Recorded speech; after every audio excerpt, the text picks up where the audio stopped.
Panago Pizza presents SCP. The Steve Dangle Podcast with your hosts, Steve Dangle and Adam Wilde. Forget hockey, gentlemen. Forget hockey. Steve saw Get Out last night. I did. And now he wants to do the Get Out challenge. What's the Get Out challenge? Well, I've never seen the movie, but it has something to do with running and then turning a quarter at the last second. Oh, yeah. Does that make sense? Yeah, it looks, so I wouldn't want to do that today. It's snowy. People are doing that inside their offices and stuff like that. It's literally like you hustle. It is. I don't like scary movies, and that was a fantastic scary movie.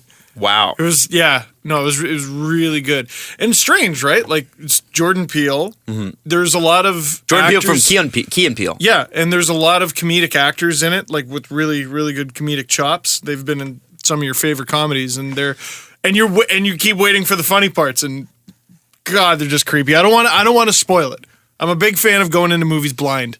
And yeah, I don't like any of this conversation. Yeah, no, we're done. We're done. Okay. It's really good. Go see it. Okay. Yeah, I mean, I'm not. Can I ask? The running thing is from the trailer. Like, we can't. Yeah, no, for sure. I haven't seen the trailer. Oh, okay, good. So tell me something. What is? Well, okay, there's a scary movie with running in it. No, it's ruined. Oh my God! Every movie ever ruined. Steve, what is the? What got you to see that? Since you don't like scary movies, why did you go?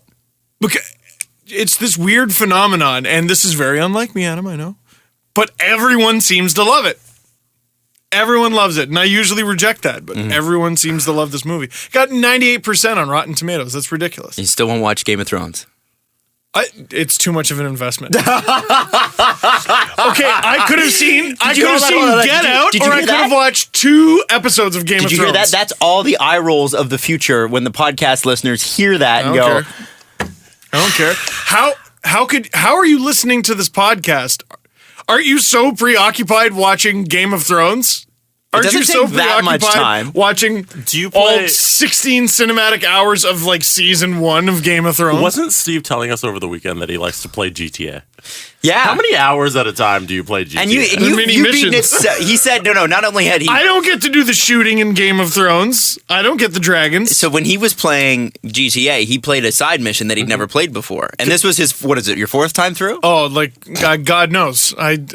So many times through. And how many hours does it take to beat it? A million times. A million hours. You know? Doesn't have the time, though. Maybe you take 1 hour every couple days, watch an episode. How about don't tell me what to do? How about that? Okay. Well, I think we know now why Steve couldn't make it to the Hall of Fame. Yeah. He's committed. He's got to finish Game of Thrones. I got a really big Trevor mission to do. And you guys are being a little bit insensitive to it. Okay. The Leafs have a huge swing through Florida tonight against the Panthers, Thursday against Tampa. For God's sakes, New York, could the Rangers really not beat Tampa last night? Oh, what a joke. Come on. You know what? Screw the Rangers for that, but especially screw the Canucks. Oh. Because they had it. Dude, a Leafs rival comes through town basically every night for some reason. They had the Islanders the other night, they had the Bruins, and both games, they had them. They had them, and then they just screw it all up. Brad Marchand. Thanks for that. Brad Marchand. Best season of his career. That goal last night was at the 4-3 goal, where he just basically danced in front of the net because he felt like it. Yeah. It was amazing.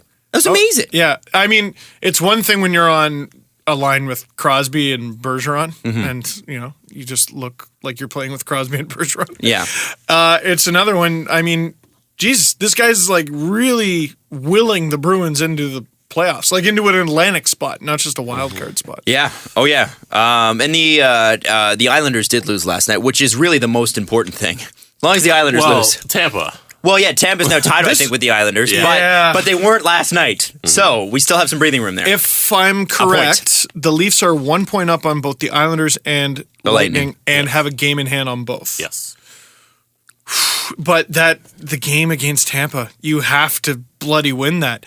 If the Islanders end up being the reason the Leafs don't make the playoffs, that's a pill I can swallow. Okay? It's a team that started poorly, should have been a little bit better than that, ended a little bit better than that. The Leafs bought from the Cellar Lightning. The divisional rival Cellar Lightning, and if they end up being the team that knocks the Leafs out, whether it's in the playoffs or... I don't care if it's in the playoffs. I don't Yeah, care. we make it The if we Lightning get it. knocked the Leafs out in the playoffs. Hey, the Leafs were in the playoffs, At man. least they got there. They got there. I And suppose. there's not two spots for the Lightning and Leafs, really. Uh-uh. Because Lightning aren't going to really pass There's Boston. enough games left. There's enough guess, games yeah. left. You never know. Yeah. You never. I mean, look at how many ridiculous win streaks there have been this season. I feel like there's been a disproportionate.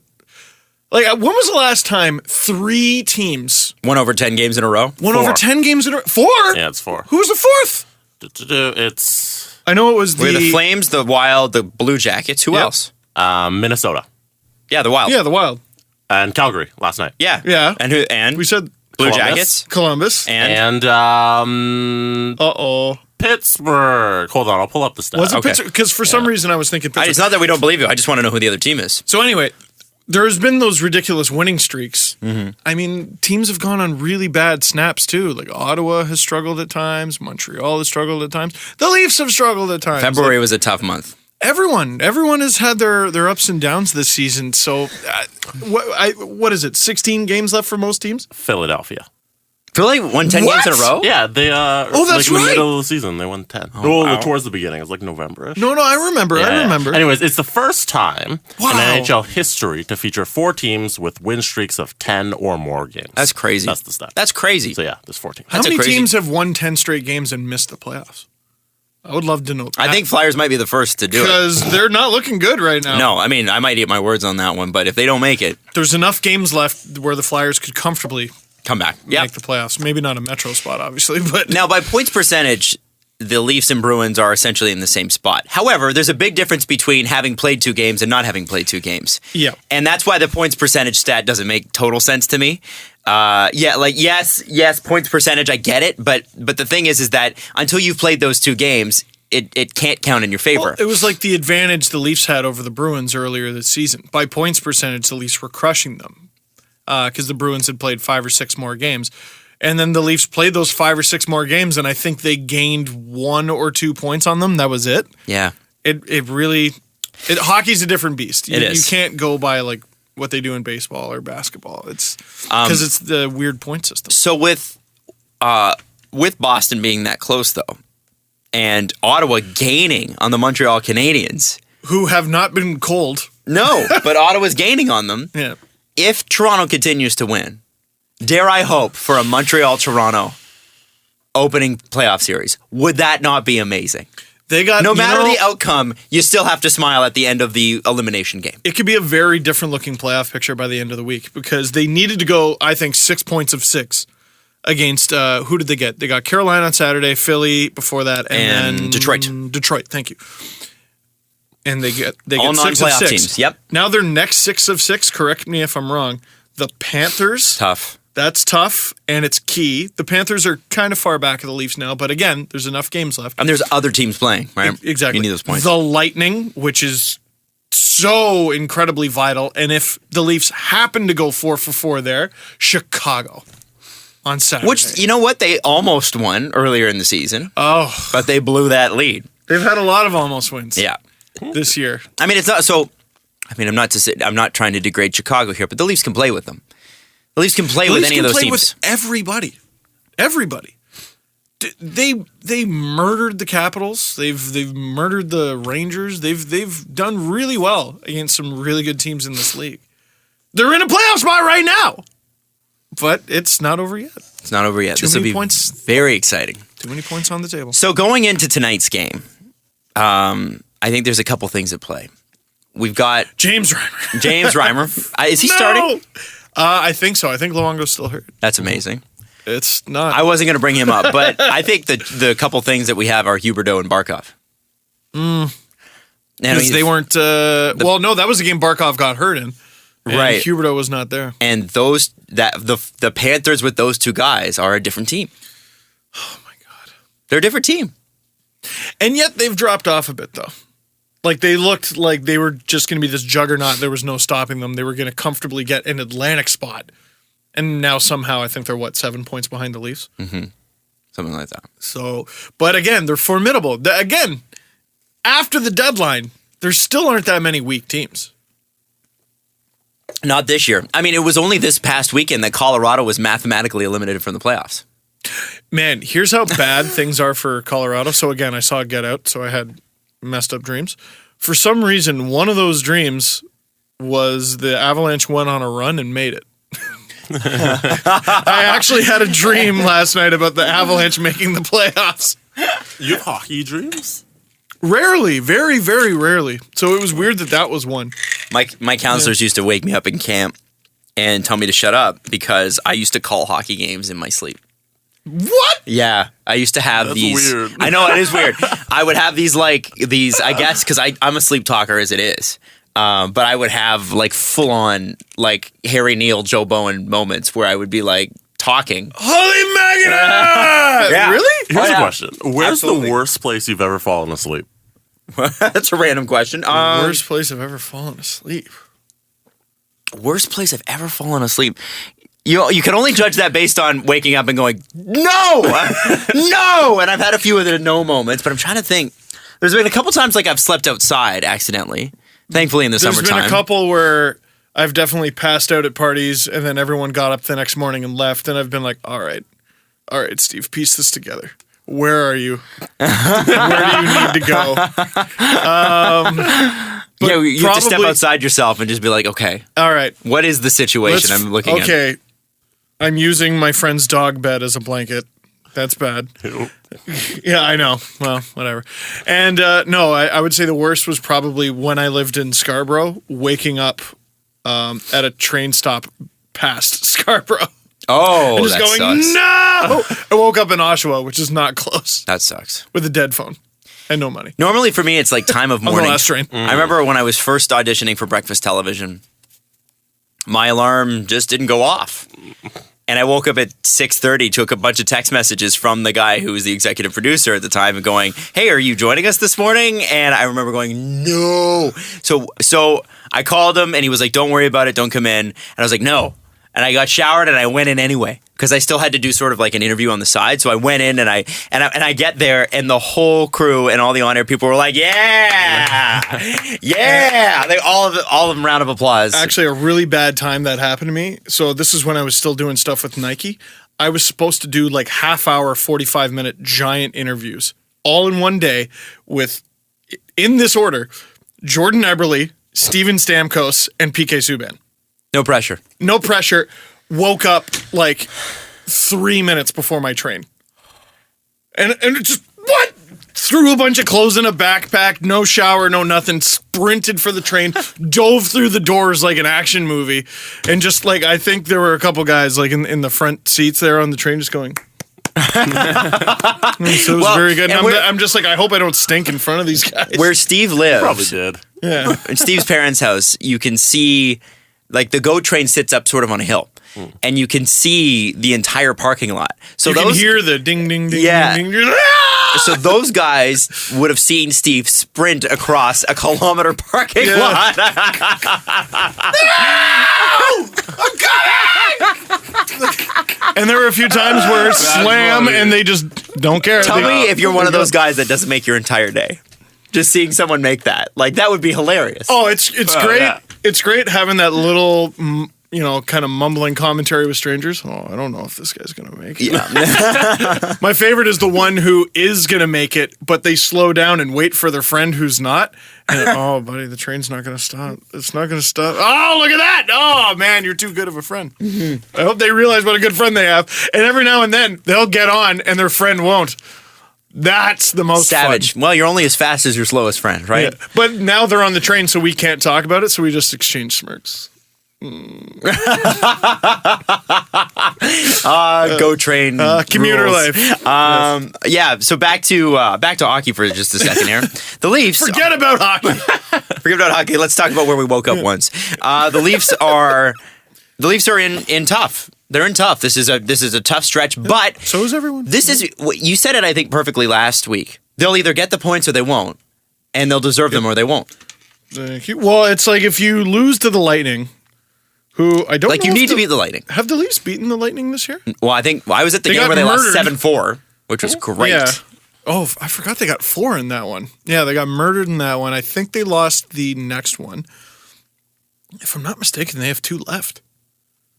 I think it's important. Against the Lightning. Like, if you can't beat a team you need to beat, well, do you really belong there? The next Lightning game is part of their final 4 games, which are Washington, Tampa, Pittsburgh, Columbus. That's so that is unfair. brutal. Yeah, and the Washington game comes on a back-to-back where you're facing Buffalo. The schedule planners were probably like, well, at least we gave him Columbus. Oh, yeah. Nope. Yeah. Nope. And also, Washington locked to win the cup, right? They got Shattenkirk locked to win the cup. Ovi, What 10 happened? games without a goal, and they're tick. I loved in the press conference the other day for the Leafs, actually, of course, bringing it and making it all about the Leafs. Somebody asked Babcock, Austin Matthews has gone 5 games or whatever without a goal. point. Are you worried about that? And he said, I think Ovechkin's gone 10 games. He said, I'd be more worried about that. Yeah. And he's like, but what he said was nobody seems to be that worried because it's Alexander Ovechkin. He's like, he's played well, so goals will go in for him. And Matthews is in that conversation. He's still one of the league's top goal scorers, top point getters. Oh, but he's not the top rookie, so... But who are you impersonating, Steve? everyone, I think. What's great is if you read enough of the hockey Twitter, all Jets fans think that there's a super bias towards, like, in favor of Austin Matthews. And all Leaf fans think it's the opposite. Wow. Laine is going to win the Calder. Yeah, I think He's at this going point, to win the almost a Calder. foregone conclusion at this point. Absolutely, 100%. So What if everyone Marner can just get passes over him it. in points? Then Marner No. could win. No? You don't think he's done well? I think it'll be Laine. I definitely- Again, goals, man. Yeah, you're right. Goals People and love their points.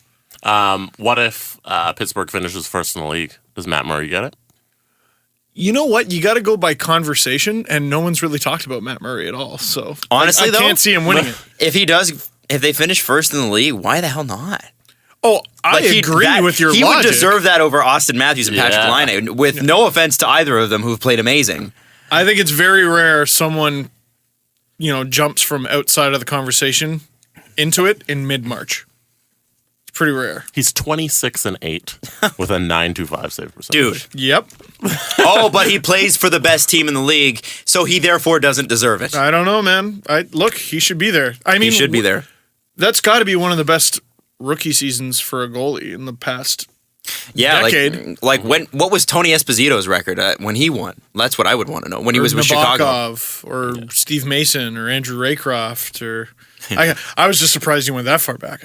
But I don't know. I think he should be right at the forefront. Tony Esposito is I think the fairest comparison because I believe Tony Esposito played for the Canadiens, won a cup, and then the next year was shipped to Chicago. He wasn't even considered a rookie because he Matt Murray'd it. He just played in the playoffs.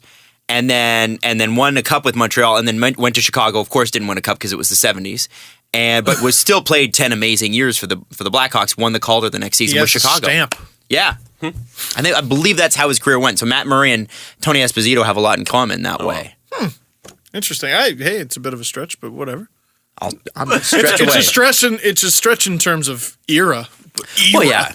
But you're 100% right, yeah. Who knows? Beyond that, though, I wanted to get to this discussion, and it was so funny because I actually wrote this down this weekend as a topic I wanted to hit on this show. And if you're a Leafs fan, I think this will polarize you. There are Leafs fans who believe that Morgan Rielly has the potential to be a great, potentially number one defenseman. There are Leaf fans who believe that that Morgan Rielly is the next Larry Murphy and should be shipped off for a bunch of 7th round picks. Because he sucks. Because he apparently sucks all of a sudden. Now, here's where I'm so glad you made that video yesterday, Steve, defending Morgan Rielly. I wanted to have a discussion about it anyway, even though you made that video, because to me, Morgan Rielly last year, I don't think there was a debate with Leaf fans about whether Morgan Rielly was good or not. We knew it. We saw it. 36 points on a team that couldn't score as a defender. Amazing. As a 21, 22-year-old defender. Nazem Kadri led the team in scoring. How many points did he have? I think 45. So there you go. So this year, the Leafs might have 6 50-point scorers. And this year, too, I mean, Morgan Rielly, yes, doesn't have the same amount of points. Yeah, he's behind Gardner and Zaitsev. But if you look at the way he's been deployed, and this is the key, how has he been deployed? Very little power play time. Some, not a lot. The most even strength minutes on the team. The most shifts.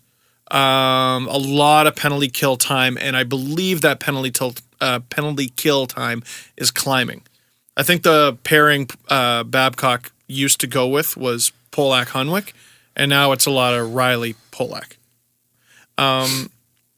He's trying to develop Rielly as a shutdown guy, that goes against every instinct I've ever had about Morgan Rielly. I see him as fast, offensively gifted, dynamo of a defenseman. But maybe that's not something he exactly needs help with.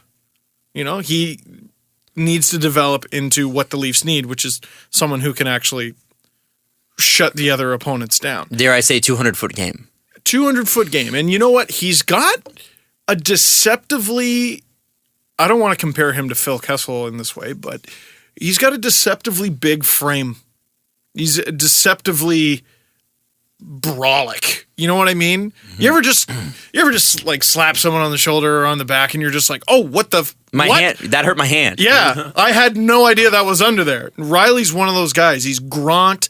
There's a great video on the internet of, I think it was before his draft year. He can do it was a 5 or 6 foot vert jump. Like, he's a freak of an athlete. There was that great clip last season when the Leafs were finishing last where the puck was going way over his head and he just jumps and his spine just elongates like a predatory cat from the jungle, just and he grabs it out of midair. This guy's an athletic freak. And so athleticism, I think, gets you so far. And I think Babcock is looking at him going, all right, this is something I can develop into something. So he's, of all the rookies, right? So you hear about putting Hyman out there in the last minute, putting Matthews out there in the last minute, giving Marner this assignment. He's really putting a lot of pressure on the rookies. We don't look at Rielly as a rookie, even though he's younger than some of the rookies. He's younger than his defense partner, who's a rookie. But he's creeping up on 300 games. So Rielly's this weird kind of in-between thing. He's this weird thing that Leafs fans aren't used to, which is our own developed homegrown product. 100%. Of all the players Babcock has, and all the players Babcock has challenged, I think he's challenged Rielly the hardest. And he hasn't always succeeded. He definitely hasn't always succeeded. But he's also coming off a lower body injury. I don't think he's looked lower body injury being specifically a high ankle sprain. Was it his high? It was definitely a high ankle sprain. And you saw the effect that had on Eichel. And then once Eichel recovered from it, that's a monster. Do yourself a favor. That's a second half MVP. Google high ankle sprain and how painful that is. Watch people, or ask anybody that's had one. They're not fun. I think, anyway, yada, yada, yada. This is very long-winded, but Rielly will be just fine. And no one had a problem with Rielly's defensive shortcomings when the Leafs were winning. Because when the Leafs were winning, they were still getting scored on. I don't know if you noticed that. And they weren't always goals that should have gone in. Mm-hmm. But the second the losses started to mount, well, all the players that you've been complimenting all season long, you can't rip on them. You can't rip on, Hyman, I really love that guy's compete level. Oh, Marner, I've loved this kid all season. Matthews, all these guys that you've been really pumping their tires, mm-hmm. You're not going to then turn around and go, I was wrong. But one guy who's kind of flown under the radar and not gotten that same praise was Rielly. So people go, you know what? It's this guy's fault. It's 100% this guy's fault. And I'm certainly not going to dump on Zaitsev because he's a rookie and I've been pumping his tires all season too. Well, it must be his partner. But I mean, that's the thing is that you have to remember that he's still learning. I mean, it took Zaitsev, 7 games to really, before you really saw, like, it wasn't that he was bad. Well, and he wasn't Rielly's partner, I think, for like 10, 20 games, something like that, the first 10, 20 games. Oh, was he not? No. Oh. Now, one thing I've seen some people criticize the video with, and it's a legitimate criticism. Like, you're absolutely right, and it's one of the biases I just can't get past. Why don't I have the same feelings towards Jake Gardiner? Because you look at his numbers. I mean, Jesus, this guy is doing everything. Now, my problem, and this is just my biased eye test. I look at when Rielly gets beat, mm-hmm. And to get beat, you often make the wrong decision, right? But it doesn't seem to be blatant with him. It just seems to be a matter of he was challenged by someone and they beat him. Gardner does these bizarre things. Like, it's not a matter of ability. It's not. My favorite one that I keep going back to, and it was 2 years ago, and I should let it go. It's against the Kings. The puck is soaring over Jake Gardner's head. It is a solid 5-6 feet in the air above his head. And he whacks it down with his stick. First of all, it's going over the net. There's no need to do that. Second of all, even if you bat it down and get it, you can't play it. That's a high stick. But I wish that is what happened. No, he bats it down. It lands right on Justin Williams' stick, and he scores on it was either James Reimer or Jonathan Bernier. People don't forget. With Gardner, he just does these, and again, it's a 98% of the game. He's incredible. And then he does something, it's brainless. Like it's something I know for a fact he knows better. Like, there's no development here. I believe in Jake Gardner so much that I'm not upset. I'm just disappointed. Right. You know what I mean? Because you know what he's capable of. Yeah. I wouldn't get this mad at someone who I thought stunk. You know what I mean? I get it. Now, he's also a few years older than Rielly, and if Rielly continues to do the mistakes, like, let's say we're a year or two out from now, and Rielly is still doing the exact same things, making the exact same mistakes, losing the exact same net front battles he's losing this year, I'm probably a little less forgiving. But the guy turned 23 on March 9th. Wow. He's less than a week into his 23rd year on this earth. Give this guy a sec. Don't Phaneuf this guy. Don't Larry Murphy this guy. Don't Brian McCabe this guy. Don't Thomas Caberlet this guy, although that's not the greatest example because that was kind of towards the end. But this guy is one of the best defenders the Leafs have. He's definitely not the problem. Give it a sec. On that note, we're going to leave you for just a second on Sportsnet 590 The Fan. When we come back, I want to talk a little bit more about this idea of a number one defenseman. What exactly is that? And have the Leafs ever really had one? No. So only a handful of teams have ever had one. So we'll talk about that when we come back on Sportsnet 590 The Fan. So I want to talk about the idea of a number one defenseman. Yes. Because we're talking about Morgan Rielly. There's been a lot of talk, and I think there was a graphic done by Sportsnet.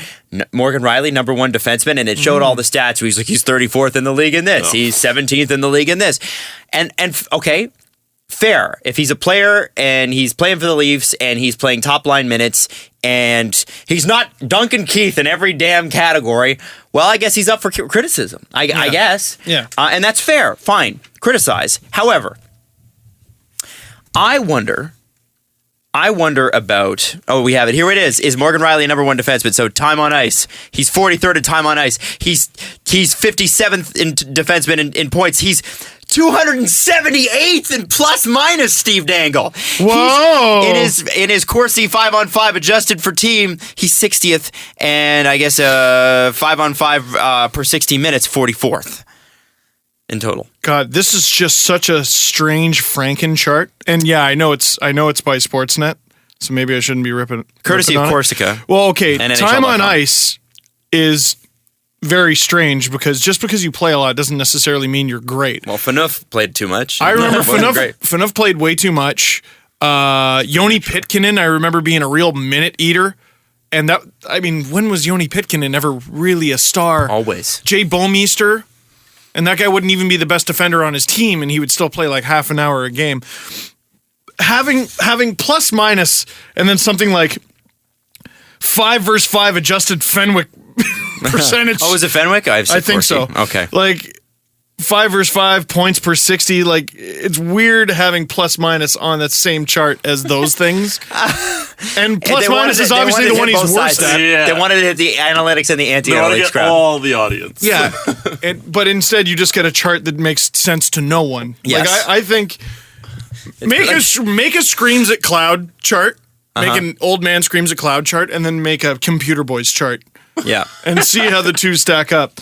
He's not the best on either, but like, yeah, points per 60 makes more sense to me than just straight up points. But anyway, it doesn't take into account deployment. It doesn't take into account who he's playing against. I don't remember who it was. I want to say, I don't remember who had the chart Might have been Berkshire. I remember Tyler Dello touched on it at Puck Talks.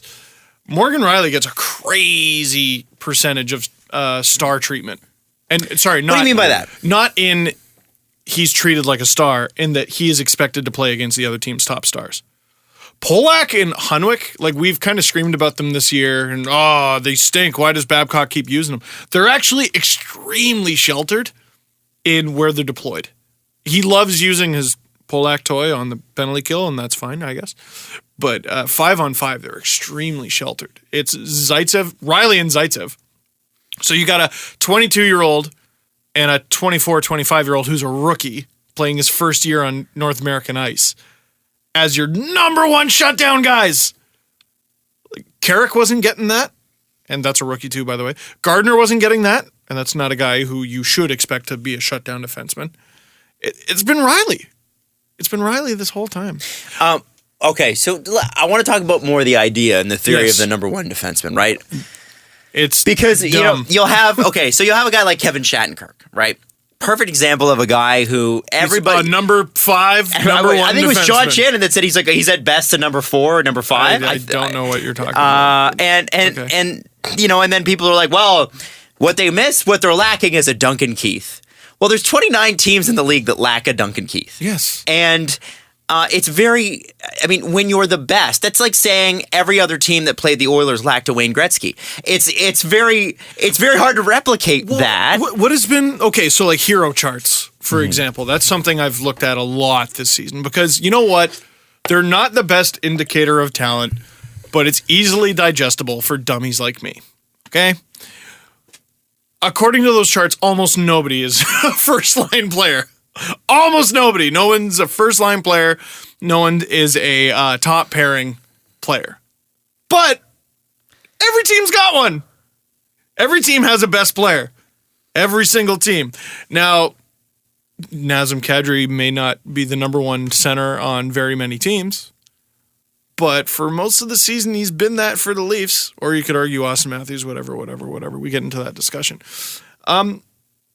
Will Rielly, like basically all you're asking is, will Morgan Rielly develop into Duncan Keith? Which I don't think is fair, but will Shea he develop Weber. into a number one? Like a guy who the team is happy to deploy as their number one shutdown guy, and he's probably their number one point producer from the back end, and he plays in all situations. Yeah, I think he'll develop into that. Okay, but will he develop into Duncan Keith? Well, so will he be a lock for Team Canada every Olympics? No, I don't think so. But maybe he'll be in the conversation one day. Like, I just don't understand what people mean. Will he be a top pairing guy? Maybe that's a more fair question. Yes. Number one? What is a number one? Like, I heard. What is a number actually one? heard someone say there's only 15 to 20 number one defensemen in the league. No. That is a mathematical impossibility. That is mathematical gobbledygook that you're talking about. What do you mean? There's 30 teams. There's going to be 31 next year. Are there going to be less number one defensemen to go around next year? Is that how this works? Very rare commodity here. It's stupid. It's silly. If one team has 2 number one defensemen, I got news for you. One of them is a number 2. No. They No, both play you're number right. one. No, but Steve, they'd be a number 1 anywhere else. bro, yeah. But that means they're number 1. Which, by the way, is fantasy. That's all fantasy. How many times have we been like, watch, this guy goes to another team, and nothing. Nothing. Same guy, if not worse. How many times have we seen that? So you're talking about a fantasy scenario. So we're going to judge a 22, now 23-year-old's future hypothetical career on fantasy, which seems unfair and dumb. That is all. Okay. Do you buy the argument that since he's played over 300 games in the NHL, well, close to it, like he's played more games than Komarov? Do you buy that he should have? Wow. That's funny. I Do you didn't buy that he in should those have terms. gotten it together at this point? No, because, well, okay, if you judge this as Kadri's first real here I was talking am here. about Rielly. No, I know. Oh, yeah. But I'm using Kadri as an example. So if you're using this as Kadri's first real here I am season, Rielly's got time. And what experience do Rielly and Kadri share? multiple coaches, gong show management, and just a complete carousel of teammates and line mates. And also crazy fans and media. True, but like if we block out all the outside factors, like, and we just look at the team and what the team has done. Who was Kadri's first coach? I think it was Ron Wilson. Like, jeez, this guy's been around for a while in Dallas Eakins. So you look at how many coaches Kadri has had since he was drafted by the Leafs. It's at least half a dozen. Like between junior, the AHL, NHL. So that's a lot of different people getting in his head and telling him how to be a player. And then you get ex-teammates who are trying to show him the way in this league and be veterans. Meanwhile, they probably weren't that good anyway because they were on those Leafs teams. So now you're getting bad advice from those guys, and maybe there's some good advice. You don't know what to latch onto. Morgan Rielly had Carlisle, then Horacek, and now he's finally settling into Babcock. And Babcock is throwing him into these crazy situations. And again, he's being asked to do probably an unfair amount for someone his age. Forget the experience. Like, he's had a carousel of players to play with. His first season with the Leafs was the 13-14 unbelievable collapse. He hasn't had a good time in terms of development. Like, there's a reason why I think so many Oilers defensemen have struggled over the years. They weren't developed properly. And Oilers players, right? I think you can throw Rielly into that. Like, I think he's learning things this year and being expected to do things this year that other coaches prior to Babcock, they wouldn't have put him in this situation. And like last year, like that was kind of a write-off, wasn't it? A little bit. For everybody. Right. Yeah. This is the first season where Rielly has been prominent on a team that has looked decent. Like the first half of 13-14, the Leafs looked okay, if I remember correctly. Mm-hmm. But he wasn't a prominent part of that team. He was a rookie. Now he's front and center. I don't know. I just think he's had a wonky development. But that is a good point. 300 games in the league, more than Komarov. That's a great stat. I didn't even think of that one. I think what people mean by number one defenseman when they say there's only 15 to 20 in the league or whatever is a dominant game-changing defenseman.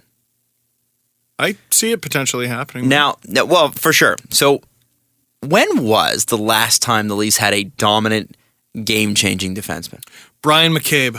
Brian McCabe was the last, right? Brian McCabe. Thomas Kaberle was extremely good. And people went back and I think looked at his possession numbers like before anyone paid attention to that. And he was a monster. Oh, he was a monster. But again, he did those, what are you doing, Thomas? What the hell are you doing? He would never shoot. He had one of the best shots on the team, never shot the puck. Yeah. McCabe was he was in the Norris conversation at times. So I would say probably Brian McCabe. For a brief time, but a time. Brian Leetch. For an extremely brief time. He was with the Leafs for 15 regular season games. He and Brian McCabe were outstanding together. Oh, my God. Outstanding. Brian Leetch said Brian McCabe was the best defenseman he ever played with. Oh, come on, Brian. Well, he might have been. Maybe. Who knows? The tragedy with Leetch is the Leafs gave up so much to get him. And then lockout. They had another year on his contract. Didn't work out. Now, before Brian McCabe, was, I know that Dmitry Yushkevich was used as a number one guy, but was he a dominant number one guy? Trying to think of the players who were staples of the Leafs defense through my childhood. Dmitry Yushkevich. We had Robert Sfala for a season. Oh, boy. Jamie McCowan. Larry Murphy briefly, and then he was run out of town, and he was very good. For some reason, people just didn't like him. This is back when the Leafs management used to listen to the fans. Can you imagine? That was a thing. I'm trying to remember the name of the guy. It's ridiculous I don't remember this person's name. The Leafs got him from the Devils for a first-round pick, and that pick ended up being Scott Niedermayer. But the player who they ended up getting ended up actually being decent, but he kind of quit on the team in his second year. Matthew Schneider. Tom Curvers. Oh, Tom Curvers. Oh, Tom Curvers. That's way back. What about Matthew Schneider? That's not a... he was good. He was on Team USA. Pavel Kubina. No, not with the Leafs. Ian White? No. Yeah, no, Jesse nailed it. There it is. I honestly think Captain material. Okay, so you go Brian McCabe, and I think you have to maybe go I don't know if you count Yuskevich because he'd get 30, 35 points a year. It was okay. And he shut down Jágr with Danny Markov in the playoffs. Yeah. That one time. But I think the last time the Leafs truly had a fully dominant defenseman for a long period of time was Boris Salming. Yeah, maybe. Do you want the all-time points defenseman for the Leafs? Sure. Top 10 we could do? I think Boris got to be number one. I think Cavalier's number one. Is he? Salming is number 1. And Salming's number one. 768. That's a lot of points. Yeah. Cavalier's number 2 at 520. Oh, I thought That's because also a lot Cavalier of played points. for so long, right? Yeah. That's Then, also tons. Tim Horton, Ian Turnbull, Jim McKenney, Brian McCabe at 6, Todd Gill, Al Lafrate. I Frady. Oh, sorry. That's okay. Alan mullet in the Stanley. league. Alan Stanley. And Dave Ellett. Who was also quite good. He was like one of their better D in the Gilmour years. It was Iafrady and Iafrady was early 90s and Yeah, so Jesse, for the top 10, starting at number 10, can you read the year these players were born? Please? 1951, 1978, 1930, 1953, 1946, 1975, 1965, 1966, 1926, 1964. And at 11, 1927. Holy cheese and crackers. That's why I brought it up. I couldn't think of one. 2 Wow. modern day players in Cabriolet and McCabe. And and the youngest, I think, was born in 78. Like, I remember when the Leafs got Gerald Diddick at the trade deadline. Dave Manson. Dave Manson. Yeah. They had Corey Cross. They had to augment their defense with spare parts. Cross. And Gardner sits at 18th overall, by the way. wow. That's incredible. All time. That's for a team that's been around 100 years. That's embarrassing. That's embarrassing. It's like Jake Gardner's played four full years. Come on, Leafs, I think, have the second that's most cups. embarrassing. That's so bad. That's so bad. I think the Leafs still have the second most cups. I don't know if Detroit overtook No, I think them. the Leafs still do. But yeah, again, they've been around for 100 years, second most cups. An incredible lack of star power Yeah. over the years. Like, Look at their top 100. JVR is in their top 100. And no offense to JVR, he's played great. I think Dion Phaneuf's in their top 100. yeah, I feel like every captain made it to the list because they felt silly for not putting a captain on the Well, list. but when you look at that list of the top point-getting defensemen, I could see why Dion Phaneuf's in the top 100. I could see that. Could you make a legitimate argument that Jake Gardner should be in the top 100? I think maybe in a year or two. Dude, he's 18th in defensive scoring in Almost 400 team history. games. Almost 400 games. for the Leafs. That's unbelievable. Cody Franzen sits at 23rd. Oh my God! He was a Leaf for a cup of coffee. Are you serious? Ron Wilson wouldn't even play him for half the season. God. That's crazy. That's amazing. Now, sorry, I do want to, because I'm probably upset some people with my Rielly stuff. Listen, I too am talking about a fantasy scenario. It's basically, do you choose to believe Rielly will get better? Yes or no? Both are right because it's hypothetical at the moment. You know why I choose to be optimistic. Now, I'm with you on that, and I choose to believe that based on evidence. Yeah. The evidence is that Morgan Rielly has continued to improve every single year. And he has continued to improve this year. Babcock has put other players in very uncomfortable positions, i.e. Austin Matthews at the Heritage Classic, where he lost a face-off and Detroit scored and tied it up. What's that? Centennial Classic. Centennial Classic, that's right. Who the hell? The outdoor freaking hockey I don't game. want Reddit. No, you're right. If you're you right. ask people at the game, they'd be like, "Oh, this is a great winter classic." Like seriously, Because that's what it's called, but it's not. But it is. But no, it's but you're not. you're right, Jesse. You're absolutely right. I just can't get it with the names. The point is, Babcock's putting his younger players in those positions. Why? All of them. Because they have to be in those positions. They're all going to be the leaders on the team. Austin Matthews is going to be around. Morgan Rielly's going to be around. So you got to put them in spots where they're uncomfortable so they can learn. So that when they're fully grown and at their height and potential, they're not learning that stuff anymore. They know. They've been there. They've done it. And this is why I don't think there's a way that the Leafs can lose in the last 15 games of this season. Barring some ridiculous fall off a cliff thing, which would be crazy, I feel like whether they make the playoffs or not, this is good for the team. This is good for the development. It's great. Yes, it would be better if they made the playoffs. However, there is learning in losing as well. There's learning in not getting what you want right away. Wisdom. It's funny how it changes like week to week. My new stipulation is they can miss the playoffs as long as Tampa doesn't pass them. I don't know why that bothers you. Who cares? Dude, they gave him a second-round pick. So what? For Brian Boyle. So what? They got Brian What Boyle. do you mean, so what? Okay, if they keep Brian Boyle, I'm less bothered by it. And that will be the new stipulation several weeks from now. First off, they're going to keep Brian Boyle on a trade. I know. It's like the Bernier trade. Yeah. Have you read the conditions on that silly thing? Which, by the way, that's starting to look a little bit possible. What's that? Do you know the conditions on that? No, what are they? Donkulous. Okay, Jesse, go to Cap Friendly. And I think go to the Ducks pick page. Now, let's talk about Brian Boyle for a second here. They're going to keep him. I know they're going to keep him. I don't know that. Oh, get out of here. Yes, they are. Steve, they're going to keep Brian Boyle. What makes you think that? What makes you think... Now, it's not up to the Leafs. What makes you think Brian Boyle is going to stay? Why wouldn't he want to stay? I don't know. And be an effective Toronto's member of a great in the team. ass and he could probably go back to Tampa. I think he'd want to be here. I don't see any reason why not. The Leafs will pay him what he wants. He gets to play in the mecca of hockey with some of the most young and exciting players.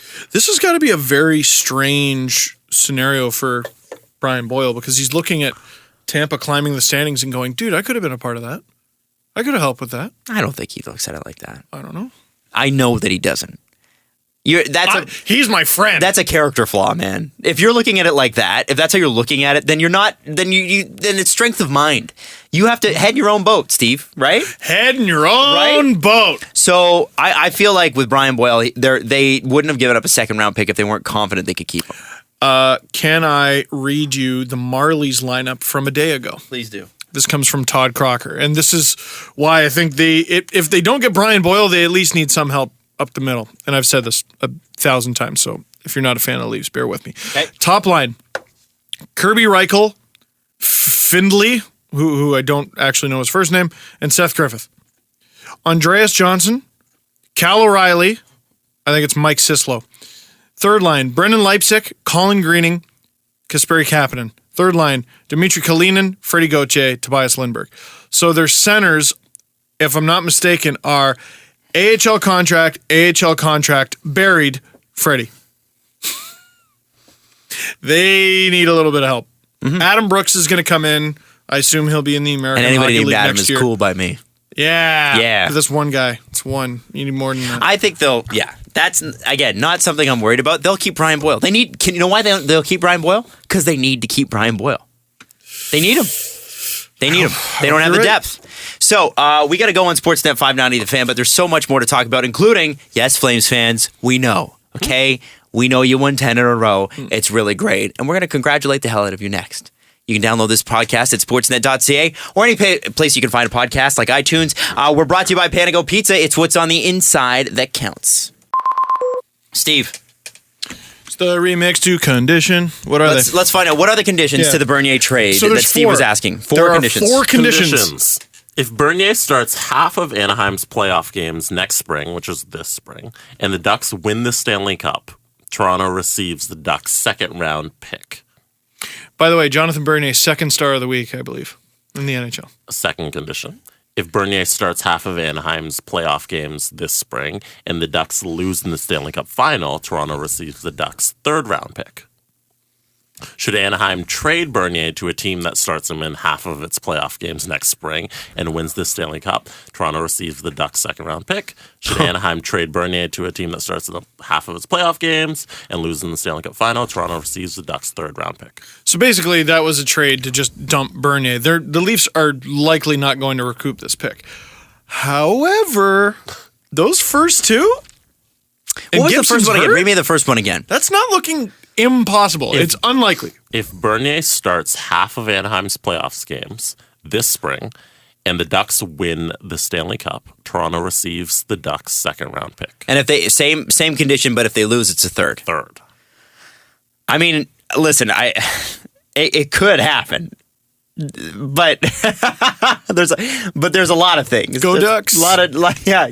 Go Ducks. Except for when Gibson's playing. Ducks final. Oh yeah, if Gibson's playing, boo, boo Ducks. Yeah. Flames fans wanted to let us know. Apparently, the Flames have won 10 games in a row. Really? Boring. I don't know if you heard. And somewhere, Glenn Galutzin's mad about it. Yeah, actually, I saw his press conference yesterday. It was the happiest I've seen him, but he still did not crack a smile. No. Glenn reminds me of my parents growing up, especially my teen years. You know, it didn't matter how good things were. They still weren't quite happy enough with it. That's my parents were just like that, right? They just wanted you to Hard strive driving. for fancy man greatness. That's right. And look where it got you. You're on a hockey podcast, That's right. Adam. That's right. How proud they must be. Podcast that they don't listen to. I don't know if That's what they tell you to motivate you. That's right. Well, I mean, listen, I'm not upset about them for being hard driving, and I understand it drove me crazy after a while. But I think there are coaches that are like that are just, there is no pleasing me until we win the cup. Well, I think there were growing pains with Calgary, and I mean, winning 10 games in a row is an outlier, but Not according to this season. No. Well, yeah, Clearly, you're right. they practiced it for 10,000 hours before they made it. Malcolm Gladwell is smiling. You're such a 65-year-old aunt, Adam. You ever read Outliers? No. Oh, you should. I've read Outsiders. Outliers actually Stay gold, starts. fancy boy. Outliers starts with hockey references about hockey players. well, now and I why like it. hockey players are disproportionately born in the first few months of the year versus the last few months of the year age group. And the reason is because they're bullies and they're bigger than everybody. They're bigger. So if I'm born in January and you're born in December and we're in the same age group, I'm a full year ahead of you. Well, how dare you? But that makes me a better player because over the bully course jerk. of time, I'll develop more. How dare you? Right? Anyway. Where was I going with this? Oh, yeah. It makes sense that they're getting better. Their goaltending was so stupidly bad at the beginning of the season. It was never going to stay that stupidly bad. And they have a new coach. Takes a while to get used to that. And now they appear used to it, and their goaltending doesn't completely suck. Brian Elliott's been on a tear. It's amazing that it's approaching playoff time, and their goaltending situation looks exactly as they predicted. Brian Elliott, number one. Told you so. Formerly good goaltender Brian Elliott is now good again. He's .943 save percentage with 2 shutouts and 9-0 in his last 9 starts. Is that good? I think that's okay. I think that's good. I've heard that's okay. Yes. I think that's all right. Well, good for them. Good for them. Absolutely. I like many Torontonians, I took something good that Calgary was doing and I made it about me. In my I did a recent TV hit so I did this video on November 18th, 2016. Excuse me. Shut up. Sorry. Sorry. November 18th, 2016. I was talking about why has everyone already written off the New York Islanders and the Calgary Flames. And at the time I made that video, they were both in a playoff spot. And they went, who's this Dangle? Who's Dangle? Dangle. Get him off my TV. Dangle. You know what? I don't have a problem with people hating me. I do think it's a little psychotic when people tag me. I didn't need to know that, sir. And it's always a sir. Oh, they needed you to know that. Did they? They needed you to know that. Because, Like, you know what? I bet you if we do this enough, he'll stop.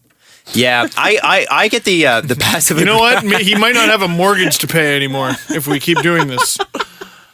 I get the That passive works all aggressive the time. ones. Do you ever get those where it's like, and another thing. So I'm a part of a tweet rant. And it's like, and I don't like what Adam Wilde said about the Cleveland blah, blah. Browns. Somebody actually tweeted me, and I listen, I respect the anger, because if I were a Cleveland Browns fan, I'd be pissed off too. Someone's like, Adam Wilde talking shit about the Cleveland Browns as though the Leafs are not the Cleveland Browns. And I said, No. I said to myself, A, no. The B, Leafs, as bad as they've been, are not. exponentially better than the Cleveland Browns. Also, can I just say, have we not spent the last 3.5 years railing about how bad the Leafs have been and how frustrating it is? It's like that all goes out the window. Yeah. So I didn't even realize. I have made a career ripping on the Leafs, and I have a few good things to say about them, and all of a sudden, Can't take this guy seriously. Have you seen the Reddit thread? no. A complete list of Adam's literally the nicest people you've ever met. Well, who's on the list? That's great. Who's on the list? I need to see this. So ShamWow32 made this thread. It says, so far, I have people from Nova Scotia, Newfoundland, Calgary, Edmonton, Chicago, Tampa, Florida, Europe, Utah, Nashville. All of Europe? Montreal. All of Europe. I didn't say all of Europe. I said Liverpool. And then Luxembourg. Nicest people. Nicest people I've ever met. After Montreal, he writes, they're probably just nice to Adam, seeing as it's his native land. That makes sense. Australia. And in general, everyone who isn't from Southern Ontario. I didn't say Southern Ontario. I mostly just say the GTA. Yeah. GTA. Listen, okay, I want to tell you about the GTA. I went to the dog park today. My dog went up and sniffed another dog. And that dog was a beautiful Weimaraner, like, you know, those beautiful gray dogs that are tall and they run and they're so majestic, and you're like, wow, you must be a show dog. A Wolfhound? One of those. I know what you're talking about. Short hair, beautiful dog. Mm-hmm. And I say hi to the owner, and literally it's two of us in this little fenced-in dog park, off-leash dog park. Looks straight at me, doesn't say a thing. That's a downtowner thing. And I thought, 100% a downtowner thing. I was like, okay, maybe he can't hear me. Maybe he's got headphones in. And I said, hey, what's going on? Again, nothing. Dude, and nothing. The dog part Look is a me in thing. the eye. It's a thing they happen to have to do because they own a dog, because they don't like talking to people. But dude, when I moved to Oshawa, one of the first things I noticed was people just kind of talk to you. They just kind of walk up and talk to you. It is a very strange thing. It's like, I don't live in the boonies. It's Oshawa. Well, there's a GO train that goes there. Oh, shut up. No Curtis is the boonies, and that's right next door. No one in downtown Toronto wants to interact with anyone. Why That's is that? awful. What's I up don't with understand. that? Is it because in New York, whenever I ask anybody for directions, they're the nicest at New York. They're so cool. They're like, yeah, you just got to do this and this and this and this, and they're, you know, and especially when you get someone with a Brooklyn accent, it's awesome. Yeah. But they're very gracious about their city. It's cool. And New Yorkers have a reputation of being a-holes too, although I guess not so much anymore. I've never run into an a-hole New Yorker, although I'm sure New Yorkers run into a-hole New Yorkers. Yeah. There's a difference between being brash and being an asshole. You can be a brash asshole, but yeah, sometimes it's life advice. Don't judge people so quickly, because I've been like, and like been put off by someone's brashness. And then I give it a second. I go, they're just quick. Mm-hmm. They're just very curt. Yes. In the way they talk. They're not being a dick. And Philly's By the way, a to little all the bit like Kurt's that. listening, we don't mean you. Philly's a little bit like that. And New York is a little bit like Philly's that. a little bit like that? Nuts? But Boston is, again, it's such a fascinating place. What is in the water there? What everyone I've ever spoken to who has been to Boston is like, what is it? What is it about that place? Like, I saw, there was a guy with that ridiculous Bobby Orr tattoo on his back. Have you ever seen that video? Anyway, someone's taking a picture of him, and they're doing it in a way that's mocking him. Uh-huh. And I guess one of those guys' buddies, hey, fuck off with the picture. I was just taking it. You know what you were doing. Fuck off. And they just walked away, and that was the end of it. That's a fist fight anywhere else. Yeah. But in Boston, you're allowed to just tell people to fuck off. And it's cool. Like, it's fine. A conversation has to escalate here big time before anybody's dropping an F-bomb. Yeah. Like, it's a big, if someone drops an F-bomb, it's like, conversation has to happen. Yeah. You know? You know, okay, when you're on the subways in Toronto, I don't know if it's like this everywhere else, everybody looks at the floor. I made a point when I was on the subway to look up, just because I couldn't stand everybody looking at the floor. It wigged me out. It was weird. And every day when I was going to my landscaping job, I'd be looking up because everybody's looking down. No one's talking to each other. In New York, you go to the subway and there's actual like performers. Yeah. They come on, they do amazing things, and then everybody's clapping and giving them money and whatever, which is totally illegal. But whatever, who cares? It was amazing. Yeah. Apparently, the busking on the actual subways is illegal. But honestly, like I can't. The reason I point out when people are nice is because it's a surprise. Yeah. Yeah. And Adams just has a sunny disposition. I like it when people are kind. It's nice. A guy fucking fucking looked at me in the eyes today and didn't respond. Such a nice. You know when they put sunglasses on and a smile on the sun in like a cartoon? That's Adam. Yeah, 100%. He's just a nice boy. He's the sun wearing sunglasses. And you know what that guy was? He was the son from Mario 2. Super Mario 2. Ding, ding, ding, ding, Yeah, ding, that chased you around, that jackass that son. level. Oh man, Hated who that level. did not play that level? Going. Ah! That's the only level I screamed through the entire time. Ah! That's true. There are some video games where, like, when you were a kid, you were literally screaming. Yeah. Ah! The entire And then your time. friends would be in there too. Ah! And it made you go faster. Yes. It Oh, you pushed definitely through. held the button down harder. And to go faster. almost broke it. And Yeah. the best part was when you completed the level, because then the screaming hit fever pitch, and your parents would check on you to see everything was okay. I had a couple wrestling games growing up. I had WWF Steel Cage Challenge, where I was always the Mountie. Because he's Canadian. Yeah. He had this red uniform. See how important that is to us Canadians. Hey, we're represented. I'm not even the best player in the game, but I want to be that guy. Well, sometimes I was Roddy Piper. Okay. Rowdy Piper. Well, because I don't want to be Hulk Hogan because he's the final boss. I want to beat the final boss. Mm-hmm. With the Mountie. With the Mountie. Who's not one of the better players in that game. See, now we have like Kevin Owens and Chris Jericho Yes. for Canadians. Yeah. Well, there's back lots. then we had the Mountie. We had the Mountie, who might not have even been Canadian. Probably not. I don't know. Most of the Russian people are just Americans. Well, there's friggin' Rusev, who was Bulgarian, then went on a long run as a Russian and is Bulgarian again. Yes. Which, by the way, two very different places. Not the same. No. Not the same. Not even close. And I also played Tecmo World Wrestling. Ooh. And I used to play those games because you gotta really tap on it to get out of a pinfall or something, or to get out of a submission hold. I used to tape my thumbs to play those games because I would get blisters. Wow. Because they weren't nice rounded buttons like we have today. They had edges, and you would friggin' wear out the skin on your thumbs. Playing these games. I played Battlefront with a guy who, in the last year and a half since that game's been out, has gone through 2 PS4 controllers. From playing too hard. Because if you're running in the game, you have to press down on one of the toggles. Yeah. And so he presses the left toggle, and he presses it so hard he'll press it like through and break the spring on. Like our L3? Yeah, like when L3. he press it down? He always messes up his L3. Damn. And if you look at his controllers when you go to his house, it's like the L3 thing is just a little bit further down. Even on his Oh my God. he presses hard. And he like everybody's got a friend who rage quits. Yeah. He's our friend who rage quits. Like, and he won't say anything. that on and off. Really? On and Oh, off. we'll just be playing, and all of a sudden it'll say like Philippe has left the game, and he's gone. And we're like, dude, where are you? And he doesn't text us until the next day. Like he doesn't want. He's so mad that he can't talk to anybody. So you know what It's the best. as a kid, like, I wasn't a good loser. I'm still not, which, like, I should be used to it. It's my entire life. I suck at video games. The team I cheer for sucks. Everything sucks. But I'll be sitting there losing and going, fuck! And then realize I'm playing a video game. I'm playing a fun child's thing. This is supposed to be a fun experience. And I'm sitting here as a grown man, mad. Put the controller down. Go pet your dog.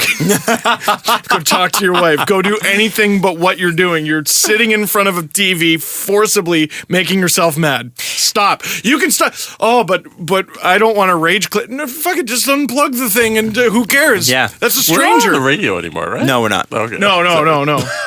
Adam, you know what's funny? We're gonna make your life really difficult. If we were on the Yeah, I radio. was about to say. What I've noticed is I usually don't swear once we start the podcast portion until Adam swears, and then I'm like, fuck. Then all of a sudden I forget how to speak English. Well, I'm just- yeah. I mean, so here's the thing. Here's the key. If you don't want to rage quit, if you want to bring your anger levels down, here's what I do. Uncle Adam, let Big Brother. I'm not old enough to be an uncle yet. Big Brother Adam, saddle up to the table and show you. As long as you piss a few players off to where they want to come after you, if you're playing like a first-person shooter, if you are a dick and they hate you, that you've won. whether your team wins or not is really not much. There's not much you can do unless you're one of those players who can walk into a game and go 52-4 and just run the table, right? There are some people that can just do that. But if you're a player who's pretty good and your team sucks, you try to goad the other player into making a mistake. Adam is Nick Diaz versus Robbie Lawler. That is you. I want them come after me, and I want them to die in the worst way, the way that pisses everyone off. And then when they die, there's these in Star Wars. There's these like little emotes that you can buy. So when you kill someone, like if you blow them up, you can go like, "Oh yeah," and you can dance on them and stuff. And it's oh my hilarious. God, you're Nick Diaz. Yeah, you're Nick and Nate Diaz. Or there's this one that Adam Wilde has entered the game. Stockton, motherfucker. That's you. That is 100% you. It's the best. It's the best. So make sure that's how you eliminate rage quitting. Is you just unless there's in Battlefront, it's amazing. Nobody on your team can kill you, but I know in like Battlefield and Call of Duty, your own players can kill you. That would be frustrating. What's funny is in NHL, they make it so that you can't talk to the other team, which I would actually really like because I think trash talk is a big part of it. But I end up just arguing with my own teammates. I do. Wait a second. I thought so. You can't talk to the other team at all? No. Oh, I thought you used to be able to do that. Unless you're in a party with them and you're playing against your friends, but then you're playing against your friends.